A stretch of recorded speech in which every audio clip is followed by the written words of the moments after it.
Bueno, bienvenidos. Estamos nuevamente en la parashá de Vaeirá.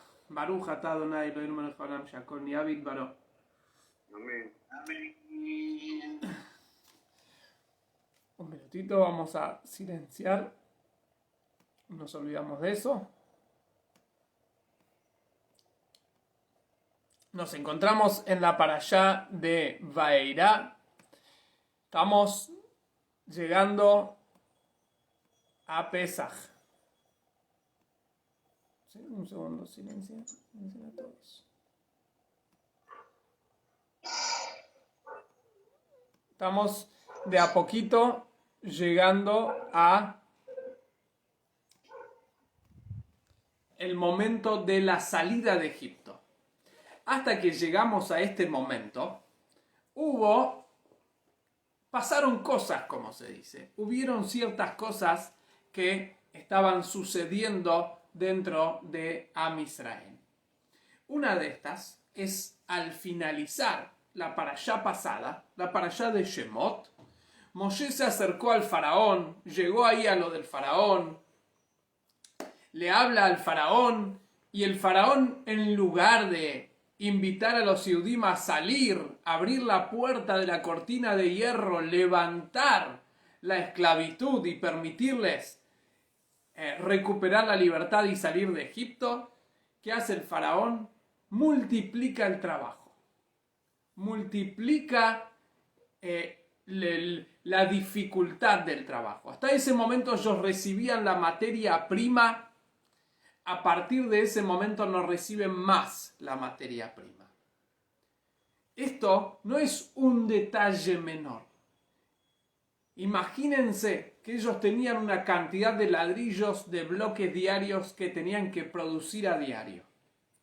Este trabajo les llevaba desde el alba hasta el anochecer, todos los días.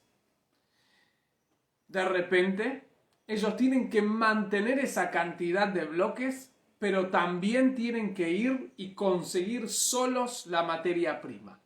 Esto fue un golpe devastador para los Yehudim. En ese momento, Moshe se dirige a Dios y le dice, reclama, le dice, Dios, ¿para qué me mandaste? Desde el momento en que me presenté al faraón a hablar en tu nombre, no solamente que no mejoraron las cosas, sino que aún empeoraron. Está más brava la situación, es más difícil. Los Yehudim tienen ahora una esclavitud peor que antes que yo venga. Muy bien, Hashem le responde y le dice, en realidad estamos de acuerdo. Vamos a leer el pasuk, la parashá de Vaeirá, capítulo 6, versículo 5. Dice, Vegam ani shamati, también yo he oído, et naakat bnei Israel, el clamor de los Yehudim, de los hijos de Israel, del pueblo de Israel, asher bemitzrayim, que se encuentran en Mitzrayim, en Egipto, vaezkor et briti. Y he recordado mi pacto. Ni bien uno lee estas palabras, ya como una persona adulta, surgen preguntas. Surgen varias preguntas casi automáticamente. Vegam ani shamati, y también yo escuché el clamor de los Yehudim, o sea, como queriendo decir, no solo vos, Moshe, escuchás el clamor, el grito de los Yehudim, el dolor de los Yehudim, sino también yo, Dios, escucho el clamor de ellos. ¿Hace falta aclarar esto? Dios tiene que aclarar que Él mismo escucha el clamor de los Yehudim. Es obvio que Dios sabe, que no es únicamente Moshe quien presta atención a los Yehudim. Es obvio que Dios también presta atención a los Yehudim. Y segundo, Asher Mitzrayim ma'avidim otam, el versículo subraya que los egipcios están esclavizando, los hacen trabajar. ¿Acaso no lo sabemos esto de los versículos anteriores? Tenía que haberse contentado el versículo con decir: Ani shamati et naakat bnei Israel, he oído el clamor de los Yehudim. Obvio, ya sabemos que están esclavizados. Lo relataste toda la parashá anterior. Shmot abre con la esclavitud de los Yehudim. Relata en detalle su sufrimiento, los decretos de los egipcios, del faraón. ¿Qué es lo que dice? Asher Mitzrayim ma'avidim otam, que los egipcios los están subyugando, esclavizando. Es obvio, todos ya lo sabemos esto.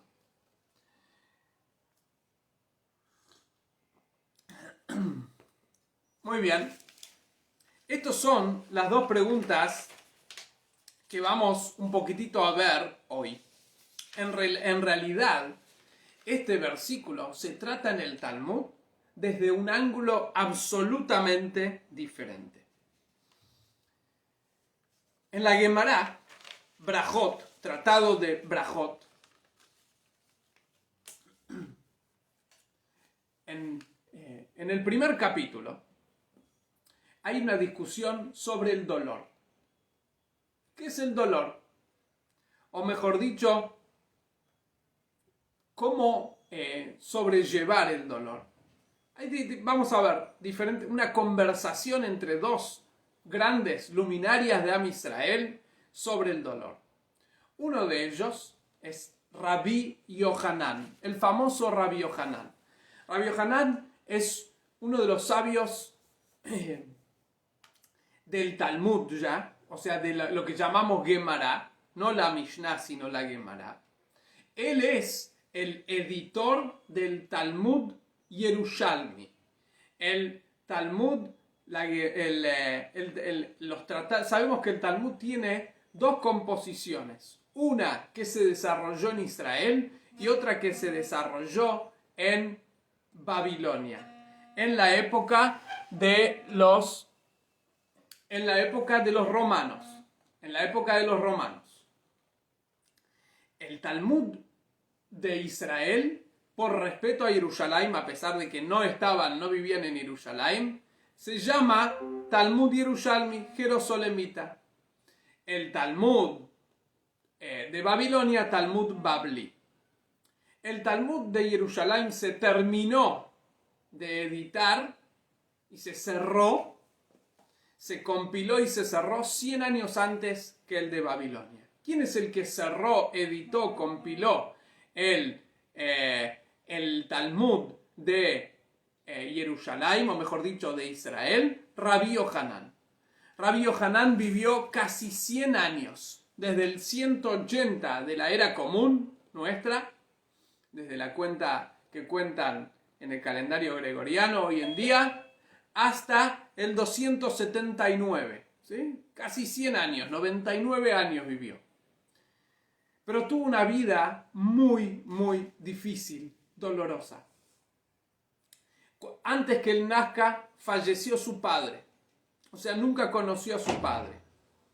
Su madre falleció poco tiempo después de nacer Rabbi Yohanan. Y no solamente eso, tuvo 10 hijos. Todos los 10 hijos fallecieron en vida de Rabbi Yohanan. Cada uno de ellos. O sea, cuando Rabbi Yohanan habla sobre el dolor, sabe muy bien de qué está hablando. Sabe de qué está hablando. Acá, cuando la Torá dice, escuché el dolor de los Yehudim, esto, analizando este versículo, surge una conversación entre Rabbi Yohanan y su cuñado. Su cuñado era Reish Lakish. Hablamos varias veces de la historia de Reish Lakish, que antes de ser un sabio era un famoso mafioso de los Yehudim. Inclusive el Talmud trae que competía en las competiciones de gladiadores, era gladiador. Los romanos habían inaugurado varios estadios donde muchas veces hacían pelear a los Yehudim contra diferentes oponentes, a veces animales, a veces otros gladiadores, los hacía luchar entre sí, y le iba muy bien a Reish Lakish en todo ese mundo. Sin embargo, una vez tuvo un encuentro con Rabbi Yohanan, pensó que era una mujer, quiso tomarlo. Cuando se dio cuenta, Rabbi Yohanan tuvo la chispa y le dijo: con la fortaleza que tenés, obviamente era un hombre muy fuerte, Reish Lakish, y se notaba, le dijo: lo que podrías conseguir estudiando Torah sería inimaginable. Heilech leoraita. Tu fortaleza está diseñada, es perfecta, apta para dedicarte a la Torah, que es difícil, complicada, compleja. Alguien con tanta fuerza como vos puede tener mucho éxito en el estudio de la Torah. En ese momento Reish Lakish le respondió: Yofieich le nashim. Le dice: si mi fuerza es para estudiar Torah, tu belleza es más apta para mujeres que para hombres. Era un hombre muy apuesto. El Talmud dice que inclusive que era similar a Yosef en su belleza. Entonces él le dice: la verdad que tu belleza es más apta para mujeres que para hombres. Rabbi Yohanan en ese momento le respondió: bueno, yo tengo una hermana que inclusive es más bonita que yo. Y con eso ya fue suficiente para que Reish Lakish se dedique al estudio de la Torá, y luego realmente se hizo este Shidduch, eran cuñados, y después de ser cuñados eran Jabruta, llegaron a ser compañeros de estudio. Veamos qué dice aquí esta conversación entre estos dos personajes que vienen de horizontes absolutamente diferentes.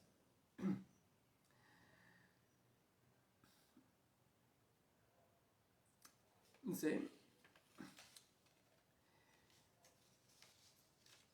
Rabbi Yohanan dice así: Amar leu Rabbi Abba Brei de Rabbi Jia Baraba, Aje Amar Rabbi Jia Baraba, Amar Rabbi Yohanan. En la época talmúdica tenemos varias generaciones, y aquí un alumno nombra a su maestro, que a su vez toda la ascendencia de donde recibió esta Torá, hasta que llega 4 generaciones antes a Rabbi Yohanan, y dice así: Mi Torat Halaman, no estudiamos de la Torá de Dios. Kalvahomer Mishen Va'ain.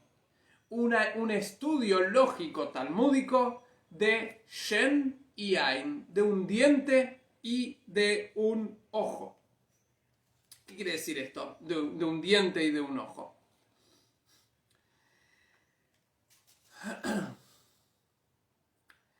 Ustedes saben que existe en la Torá el concepto de esclavitud. Esclavos.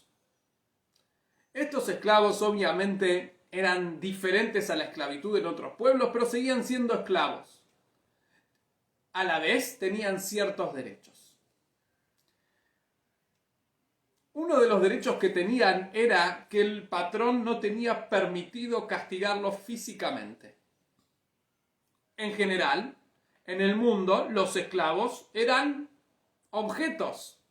Los patrones podían azotarlos sin piedad, castigarlos, dañarlos. Nadie podía quejarse. No existía la queja. Estaba absolutamente aceptado que así sea. En la Torá dice prohibido. ¿Qué pasa si un patrón castiga, golpea a su esclavo? Entonces hay diferentes categorías. Si lo castigó tan fuerte como para arrancarle un diente o dañarle un ojo, que esto es una enseñanza talmúdica para cualquier órgano visible que quede dañado, o sea, no, ni siquiera tan grave que a una persona se le caiga un diente, es algo feo, doloroso, pero tampoco es tan grave. Cualquier daño físico en un órgano visible, externo, ya, imagínense cosas peores, pero inclusive así, algo visible, ya le da automáticamente la liberación a esta persona. El esclavo queda automáticamente libre. Se presenta ante el Beit Din y dice: mi patrón me bajó un diente. Join queda automáticamente libre. Viene Rabbi Yohanan y dice: ¿Esto qué nos enseña? Kal vajomer mishen va'ain. Los Yehudim eran esclavos en Egipto. Estaban sufriendo. ¿Cómo ameritan salir? Inclusive con cualquier daño externo. Con cualquier daño externo que el patrón les provoca, quedan libres. Ya merecen la liberación, la libertad. En otras palabras, se parece al din, a la halajá, a la ley de la Torá que habla de esclavos. Con cualquier tipo de daño, sufrimiento, ya tienen que quedar libres. ¿Qué quiere decir esto? Ahora lo vamos a ver. Su pareja de estudio, su jabruta, ¿sí?, dice así. Aquí parece que lo está apoyando. Dice, Veinu de Rabbi Shimon ben Lakish. Es lo que dice Rabbi Shimon ben Lakish. ¿Qué fue lo que dijo? Brit bemelach venemar brit beisurim. Él dice así. Rabbi Shimon ben Lakish, o Reish Lakish, como dijimos antes, lo compara con otra cosa. No con el esclavo que sufrió la caída de un diente o el daño en un ojo, sino con la ley toraica de la sal. Hay una ley en la Torá que en cada corbán, en cada ofrenda, tiene que haber sal. Hay que agregarle sal. No solamente eso, sino que inclusive la sal es necesaria para comer carne kasher cuando uno no está haciendo una ofrenda. Por ejemplo, hoy en día, cuando una persona compra carne kasher, esa carne pasó un proceso de salado. Hay que salar la carne, obviamente luego limpiarla de la sal, pero hay que hacerle un proceso de salado, que es la sal también extrae la sangre. Pero esto es siempre, en toda carne. Muy bien. Dice Rabbi Shimon ben Lakish, entonces está escrito Brit, está escrito la palabra pacto en la sal, y está escrito la palabra pacto en Isurim, en los sufrimientos. ¿Dónde está escrito en los sufrimientos la palabra pacto? Hay una sección de la Torá que es la Tojajá, la reprimenda, donde Hashem cuenta todos los castigos que los Yehudim van a recibir a lo largo de toda la historia. Es bastante duro. Y al final dice, Eile divrei abrit. Estas son las palabras del pacto sobre el cual firmaron los Yehudim y Dios. Y también dice sobre la sal, Brit melach olam, Dios pactó con la sal. Dice, así como la sal cura la carne y la mejora, la hace kasher, la hace apta, de la misma manera los isurim, los sufrimientos, mejoran a la persona y la elevan. Entonces aparentemente está diciendo lo mismo que Rabbi Shimon, lo mismo que Rabbi Yohanan. Los dos opinan que los isurim, que los sufrimientos elevan a la persona. Ahora, hay un tema más. Ustedes saben que en la parashá pasada también hablamos de la zarza ardiente. ¿Qué quiere decir esto? Elevan a las personas. Los mefarshim traen que la zarza ardiente es una metáfora de varios temas. Varios temas se ven reflejados en la zarza ardiente. Uno de los temas es el sufrimiento del pueblo de Israel, se ve reflejado en la zarza ardiente. ¿Cómo? ¿Cómo es que se ve reflejado en la zarza ardiente? Es un fuego que consume, que quema, el fuego hace sufrir, pero a la misma vez los Yehudim tienen esa resiliencia, ese poder de no caerse a pesar de los sufrimientos. Y que Moshe vio en ese momento, en la zarza ardiente, el sufrimiento de los Yehudim en todas las generaciones hasta la llegada del Mashiach, pero que a pesar de todos esos sufrimientos, del fuego, de la persecución, de los asesinatos, pogroms, Shoah, etcétera, etcétera, que lo aleinu sufrimos, que el Hasu Shalom nunca se repitan, guerras, atentados, no hace falta nombrar a todos los sufrimientos que tuvimos. a pesar de todo eso, Am Israel no se va a consumir y va a perdurar para siempre. Y en ese momento, ¿qué le dice Hashem a Moshe? Shal naaleja meal ragleja. Quítate los zapatos. ¿Por qué? Ki admat kodesh hi.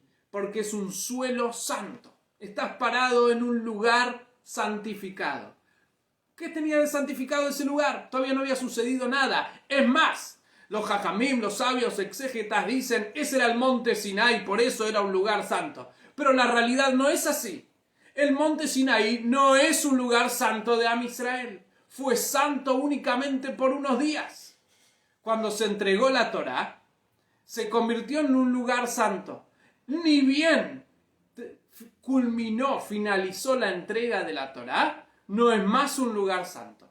Los Yehudim podían subir sobre el monte y de hecho lo hicieron y se llevaron souvenirs, piedras, flores, todo tipo de cosas como recuerdo del monte Sinai.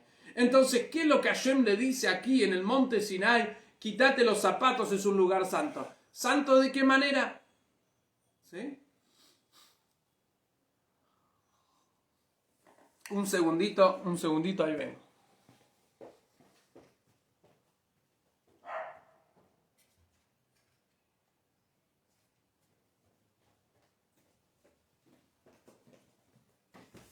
Perdón, ya estamos. Entonces, ¿qué es lo santo?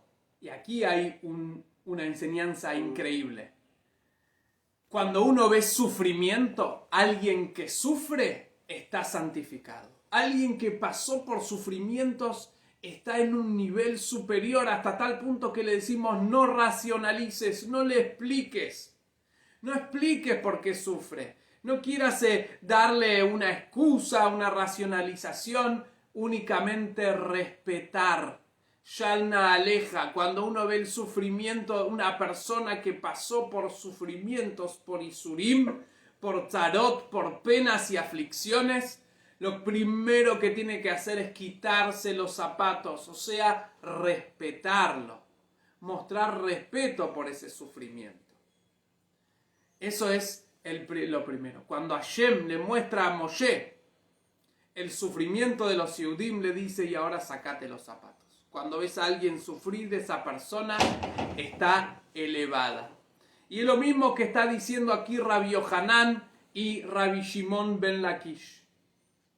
Así como, Rabbi Yohanan dice, así como el esclavo que sufre la caída de un diente, que le hayan arrancado un diente, que le sacaron un diente, le bajaron un diente, o le dañaron un ojo o cualquier otra parte del cuerpo, queda libre, o sea, pasa del estatus de esclavo al estatus de hombre libre, cambia como persona, obtiene derechos que hasta ahora, y responsabilidades que hasta ahora no tenía. De la misma manera, una persona cuando pasa por isurim, por penas, también se eleva, pasa a ser una persona santa, obtiene una elevación, cambia como persona. Ahora ya es diferente, tiene algo que antes no tenía. Rabbi Shimon ben Lakish también dice lo mismo, lo aprende de otro lugar aparentemente. Ahora, para profundizar un poquito más en esto, hay una enseñanza de uno de los sabios un poco más contemporáneos, que se llamaba Rabbi Shimshon, ahí les voy a decir exactamente el nombre,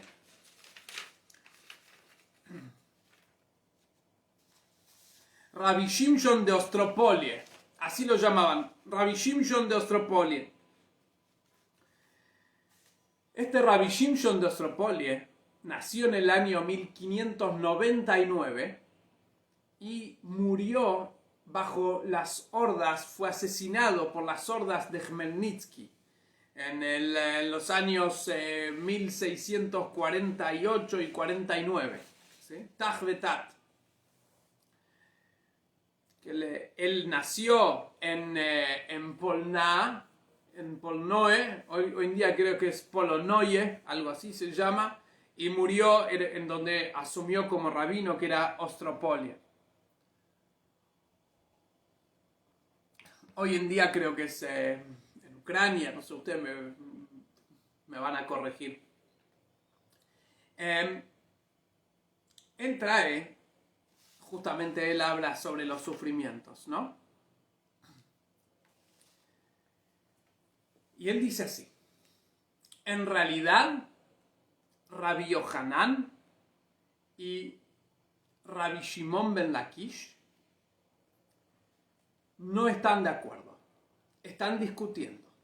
Aquí hay una discusión entre los dos.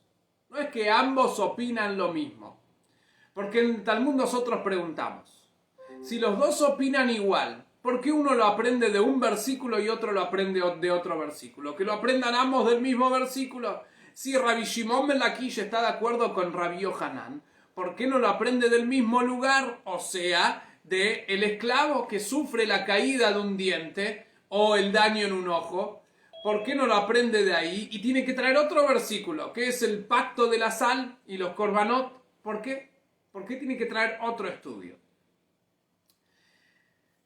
Explica Rabbi Shimshon, que era un gran cabalista también, explica lo siguiente.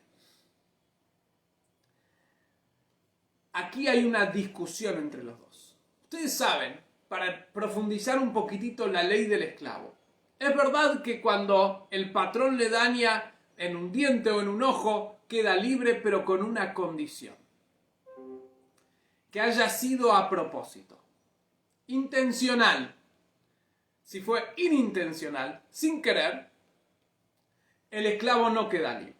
Por ejemplo, el Talmud trae, los exégetas talmúdicos traen un ejemplo. Había un juego que era embocarle, que ponían al animal a correr y le tiraban con una piedra o con algún tipo de flecha sin punta, tenían que embocarle al animal.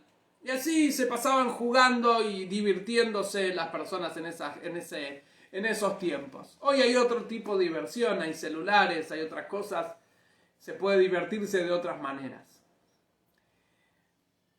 Dice, ¿qué pasa? Normalmente, en la época de los esclavos, había un esclavo que era el que estaba dirigiendo al animal, al caballo o al toro de turno, que estaba corriendo de un lado para otro, y una vez que le tiraba, entonces le volvía a recoger los proyectiles y se los devolvía al siguiente participante, etc. Dice, ¿qué pasa si alguno de los participantes en el juego, con tanta mala puntería, en lugar de embocarle al animal, le emboca a el esclavo y le baja un diente o le daña un ojo o un dedo, etcétera, etcétera? ¿Queda libre? Dice el Talmud, no queda libre, porque no tuvo la intención de dañarlo. No podemos decir que este patrón es un golpeador. No es alguien que maltrata a su empleado. Tuvo mala puntería. En vez de embocarle al animal, le embocó al esclavo, al empleado. Pero no tuvo intención de dañarlo. Por eso es que no podemos decir la brutalidad de este hombre. No, qué brutalidad, si fue sin querer. Entonces, una de las cosas que tiene que demostrar el esclavo, mejor dicho, lo único que tiene que demostrar el esclavo en el Beit Din es que fue a propósito, que fue en un arranque de cólera, que el patrón lo castigó, lo azotó, etcétera, etcétera, y por eso le bajó un diente o le dañó un dedo o un ojo, etcétera, etcétera. Pero si fue sin querer, no. Con esto, ¿qué nos dice? Rabbi Shimon opina que el dolor eleva a la persona, pero no en todos los casos, sino en los casos en el que la persona percibe que es su patrón el que lo estaba castigando. ¿Quién es nuestro patrón? ¿Quién es el patrón de Am Israel y el patrón del mundo entero? Dios mismo. Cuando la persona es capaz de conectar su sufrimiento con Dios y ver que viene de arriba, y que por alguna razón tuvo que sufrir esto, entonces esto lo eleva. Esto le da perspectiva, le da visión. Y ojo, no estamos de ninguna manera ni justificando ni racionalizando, sino más allá del porqué del dolor, etc. El dolor en sí, el hecho que la persona sufrió esto y puede conectarlo en su vida con Dios, esto hace que la persona tenga ahora un nivel diferente, una perspectiva, una visión, tiene un objetivo diferente. O sea, ve la vida de otra manera. Obtiene santidad en su vida. Cuando cada cosa que le hizo mal, él puede conectarla con Dios. Y ojo, sabemos que son temas difíciles de hablar, son temas sensibles, y por eso no estamos entrando en el por qué y si está bien y cómo. No, en el momento que la persona logra hacerlo, tiene una elevación. Se transforma como persona. Ahora, si la persona no se da cuenta, no percibe que viene de Dios. Rabbi Yohanan ve diferentes resultados poco positivos que pueden resultar de eso. Como por ejemplo, que la persona se vuelva cínica, o que se vuelva amargada, que se deprima, o que se vuelva insensible, que se torne insensible. Esto es menos positivo, no es tan positivo. Dice Rabbi Yohanan, esto depende entonces si la persona percibe si es Dios su conexión con Dios, si es el patrón el que le manda esto o no. Rabbi Shimon ben Lakish dice, se parece a la sal. ¿Hay diferencia? ¿Quién puso la sal en la carne? Si la puso a propósito, si la puso sin querer. Si salaron la carne a propósito o si salaron la carne sin darse cuenta que lo hicieron. O la persona que iba a consumir esa carne no es la misma que saló la carne. O si uno piensa que sucedió absolutamente automático, solo. La carne ya está curada igual. A pesar de que no sabemos la intención de quien saló la carne, el resultado es el mismo. La carne ahora está curada y sirve para comer, tanto desde el punto de vista de kashrut como desde el punto de vista de curar la carne que hablamos en el mundo culinario. Si cayó sal en la carne, la sal, más allá de la intención, tiene su resultado. Sal a la carne, no hay lo que hacer, no importa si fue a propósito o si fue sin querer. Rabbi Shimon ben Lakish dice, lo mismo es con el sufrimiento. Cuando la persona sufrió, y sea agnóstico, sea ateo, piense que viene de Dios, piense que viene de el lugar que sea, igual ese dolor lo refina y lo eleva. Aún si no él se lo atribuye a Dios, aún si no encuentra la conexión con Dios, ese dolor también tiene el efecto de elevar, mejorar a la persona y darle esa visión y perspectiva diferente. Aún cuando la persona no reconoce la mano de Dios en lo que le sucedió.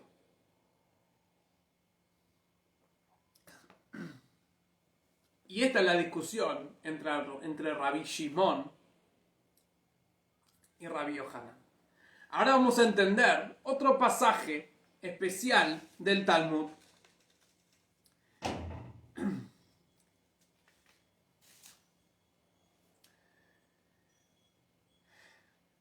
Sé que vamos un poquito profundizando y estamos entrando en temas cada vez más que hay que seguir, hay que llevar la cuenta, pero está bueno. Estamos estudiando un pasuk con su profundidad talmúdica.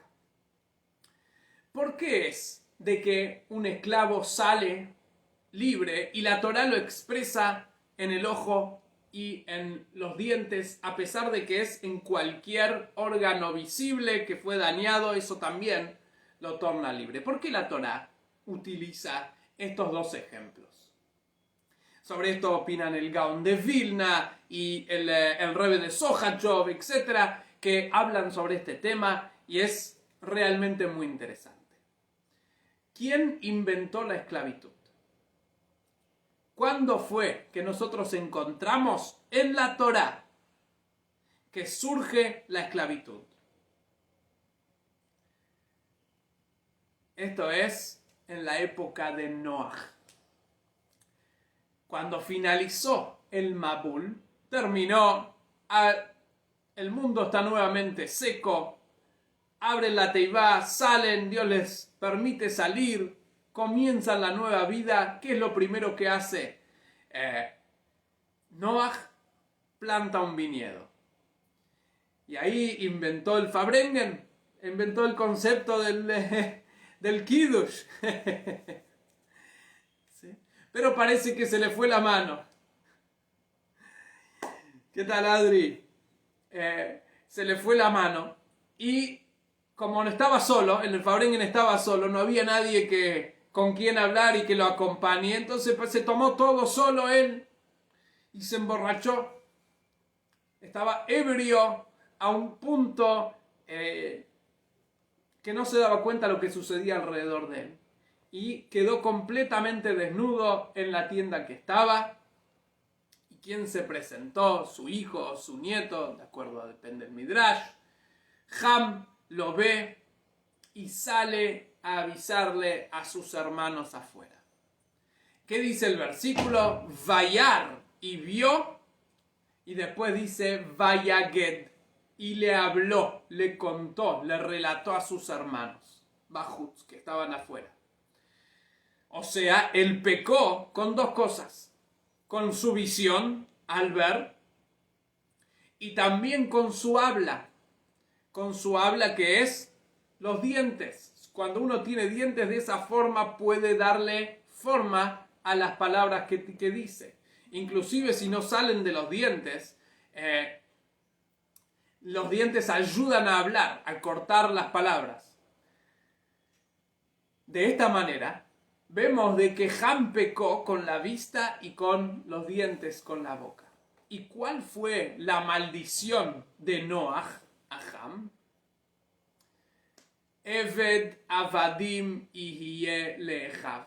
Va a ser esclavo de esclavos, o mejor dicho, por 3000 años. Eved avadim, avadim es plural de esclavo, esclavo de esclavos. Aquí tenemos 3 veces la palabra esclavitud, 3000 años. Si contamos, vamos a ver de que más o menos 3000 años después de que comenzó la esclavitud, se abolió la esclavitud de la mayoría de los países. Y sobre todo para los africanos, los descendientes de Ham. Entonces, aquí es donde vemos que Noaj inventó la esclavitud. Ahora, ¿por qué lo maldijo con esclavitud? Si no existía la esclavitud, ¿cómo es que Noaj lo maldice con esclavitud? El Shem Mishmuel, que es como dijimos el Rebbe de Sochachov, trae del nombre de su padre, el autor de un famoso libro, Eglei Tal. Él trae lo siguiente desde una visión un poco más cabalística, esotérica. Dice, una persona que es esclavo, ¿quién puede ser esclavo? Únicamente alguien materialista. Lo físico puede ser esclavo. Lo espiritual es imposible de esclavizar. No tenemos forma los seres humanos de esclavizar lo espiritual, sentimientos, ideas, pensamientos. No podemos esclavizar eso, mucho menos almas. Las almas no están dadas para la esclavitud. Dice, cuando una persona es esclavo de sus propias limitaciones, mezquindades, de sus propias características, de sus celos, de sus vicios, de sus deseos, de su materialismo, esa persona puede llegar a ser un esclavo. Escuché de un educador que dice que un chico adolescente le vino a anunciar que, a pesar de que tenía una buena relación, que iba a dejar la escuela. Él no era director, pero era un educador que lo llevaban, no es educador, no es el director de la escuela, pero trabaja con muchas escuelas. Viene el alumno un adolescente, y le dice que va a dejar la escuela. Va a dejar absolutamente la escuela. Entonces él le dice, ¿y qué vas a hacer? ¿Por qué? Dice, ya tuve 6 años de esclavitud, estuve esclavizado 6 años a la escuela, ahora llegó el momento de ser libre. Ya cumplí 6 años de esclavitud. Hay un versículo que dice que el esclavo judío al 7º año tiene que salir, hay que liberarlo. Dice, ya está, libre, tengo que ser libre. Entonces este hombre le pregunta, ¿y qué vas a hacer con tu nueva libertad adquirida? ¿Qué vas a hacer ahora? Este muchacho le dice, como primera medida voy a dormir hasta las 3 de la tarde todos los días. Voy a dormir hasta las 3 de la tarde. ¿No? Y cuando te levantes, ¿qué vas a hacer? Dice, y tengo muchísimo para hacer. Tengo la PlayStation, tengo esto, tengo que ir a divertirme, tengo que... Se le dice, me da la impresión que en lugar de estar recuperando la libertad, estás cambiando de amo, de patrón. Hasta ahora eras esclavo en tus palabras de la escuela o de tus padres. De ahora en más vas a ser esclavo de tus vicios. Pero vas a seguir siendo igual de esclavo que antes. Ni un poquito menos.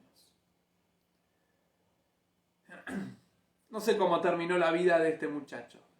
Pero esto es lo que dice el Shem Mishmuel. Cuando la persona es esclavo de sus propios deseos, de sus propios celos, envidia, etc., ahí puede ser, realmente es un esclavo más allá de si alguien lo esclaviza o no.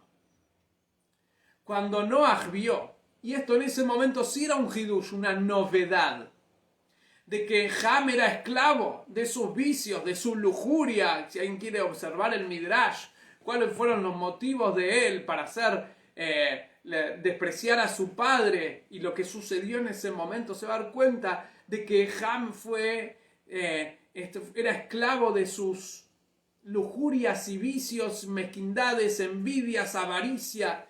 Todo se mezcló en los actos que él cometió en ese momento.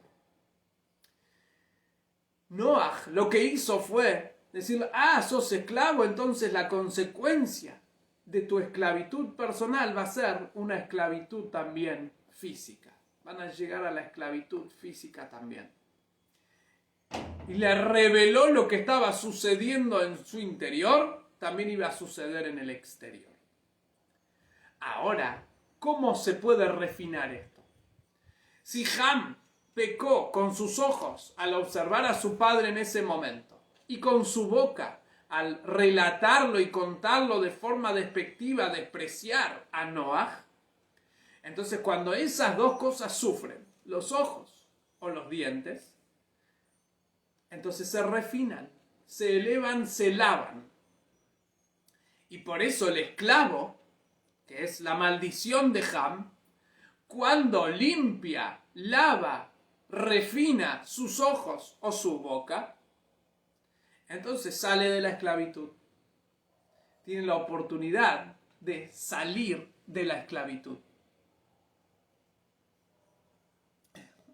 Por eso cuando hablamos de esclavitud, hablamos también de alguien que tiene una vivencia más material, materialista, física, más entregado a sus vicios que espiritual, que eso es imposible de esclavizar.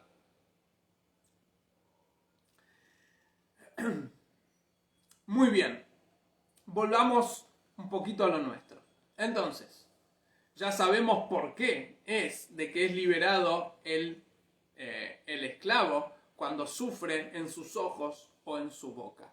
¿Y por qué? Y que Rabbi Yohanan dice, si la persona se da cuenta que esto viene de Dios, que le están lavando los ojos o le están lavando los dientes, entonces recupera la libertad, y así sucede con cada persona que sufre, que ni siquiera es un esclavo y sufre. Si el esclavo sale del estado de cero derechos y trabajar para otro a un lugar de responsabilidades y derechos plenos, una persona que no solamente sufre en sus ojos y en sus dientes, sino todo su cuerpo sufre, es obvio que va a salir de un estado normal a un estado de santidad, de Kedushá, de elevación, de conexión superior con Hashem. Muy bien. Rabbi Yohanan, cuando hay un relato talmúdico que dice, cuando él llegaba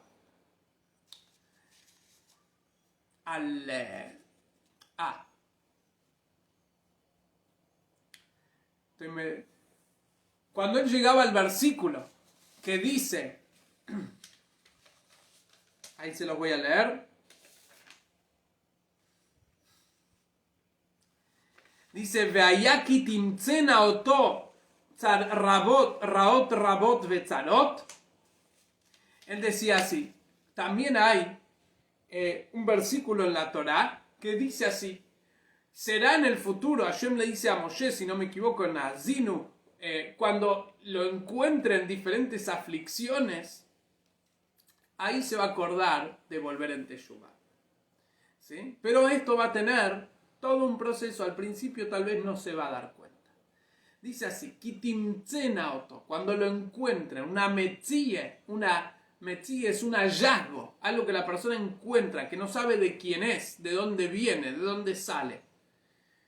Cuando Rabbi Yohanan llegaba a este versículo, lloraba y decía, un empleado que su patrón le provoca, mamtzi, le trae, pero de una forma de hallazgo, sufrimientos, no tiene solución. ¿Por qué lloraba? Ahora lo entendemos. Rabbi Yohanan dice, ¿cuándo se eleva la persona? Cuando reconoce que Dios está ahí.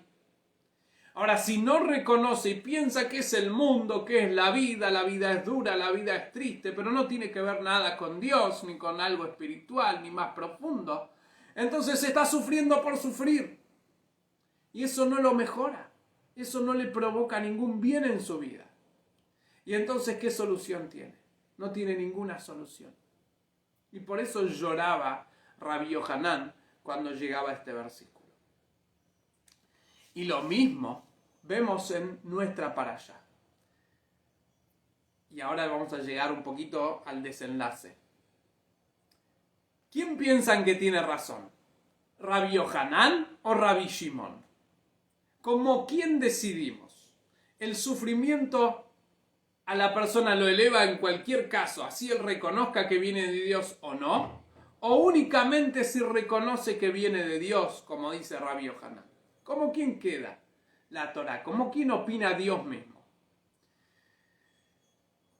Dice Rabbi Shimshon, de nuestra parashá aprendemos que Dios decide como Rabbi Shimon ben Lakish, que cualquier tipo de sufrimiento, así uno lo conecte con Dios o no lo conecte con Dios, aprenda algo o no aprenda nada, lo eleva y lo vuelve una persona santa. ¿De dónde lo sabemos? Dice, Vegamani shamati et naakat bnei Israel, yo escuché el clamor de los Yehudim, ayer mitzrayim vidimotam, que los egipcios los están esclavizando.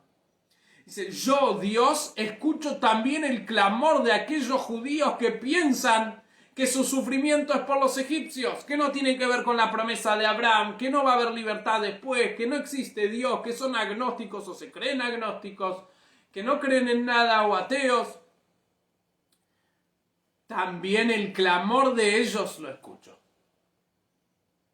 Aquí en el versículo Dios está diciendo, nosotros, Hashem está de acuerdo con la opinión de Rabbi Shimon ben Lakish, aun cuando piensan de que es culpa de los egipcios, de que fue casualidad, que fue mala suerte, que fue azar. Igual ahí el dolor refina y eleva a la persona y no es un sinsentido absoluto y también ayuda a la persona. También le proporciona esa perspectiva especial, ese nivel espiritual interior que lo eleva también. Quería finalizar diciendo que esto también responde una de los dilemas y enigmas de nuestra época. Siempre decimos, estamos cada vez más cerca del Mashiach. Y a veces miramos alrededor y decimos, ¿realmente estamos más cerca del Mashiach? ¿Estamos en un mundo ideal, un mundo realmente mejor? Y a veces cuesta verlo, o decimos absolutamente no. ¿Cómo es que estamos más cerca del Mashiach? Y la respuesta está aquí. Una generación que viene después de 3000 años de sufrimiento, o mejor dicho, 2000 años de sufrimiento con la generación pasada.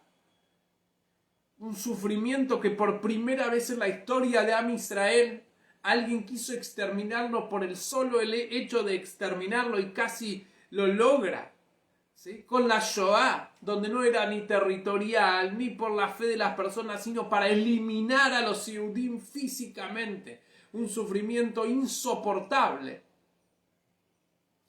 Nosotros somos productos de esa generación. Todo ese sufrimiento no cae en saco roto. Así crean, así no crean, cada judío que existe hoy en día es Kodesh Kodashim. Es algo santo. La niña del ojo de Dios, lo más santo que puede existir. Venimos después de todo esto. ¿Alguien puede animarse a lifsol, a hacer pasul, a negar a un Yehudí después de tantas generaciones de sufrimiento? Shalna alejame al ragleja. Antes de hablar de un Yehudí, sacate los zapatos. Respeto. Todo ese sufrimiento hace que nosotros, seguro que ya lavamos todo, seguro que está todo limpio, seguro que ya tenemos que salir Beshen Veain, que tenemos que salir por el ojo, el sufrimiento del ojo y por el sufrimiento de los dientes, de la visión, de las cosas que vieron a Israel y de lo que sufrieron en todo el Galut. Y seguro que el pacto ya se cumplió. Si decimos que es el pacto con la sal, así como la sal cura, los sufrimientos curan, es Brit, es un pacto con Dios, es obvio también entonces que ese pacto ya se cumplió. Y entonces seguro que estamos al borde de la Geulá, estamos bien cerquita de la Geulá. Es imposible decir de otra manera. Y seguro que cada Yehudí que hace aún el más mínimo esfuerzo por su judaísmo, no es lo mismo que en otras generaciones, sino es un milagro en sí mismo, es un Kodesh Kodashim, es algo santo absolutamente. No tenemos que contentarnos, tenemos que cada vez tener más nuestro judaísmo y más llenar de sentido, del sentido que Hashem quiso darle al mundo. Pero de ahí a negar a un Yehudí, o de ahí a no ver lo especial de cada Yehudí que nace y sabe que es Yehudí o intenta algo en nuestras generaciones, estamos muy lejos. Seguro que ya esto tiene que ser absolutamente la gota que rebalsó todos los vasos de todas las generaciones y ser meritorios de la Geulá inmediatamente. Esta es un poquito la idea que quería compartir con ustedes. Vamos a continuar Bezrat Hashem las próximas semanas.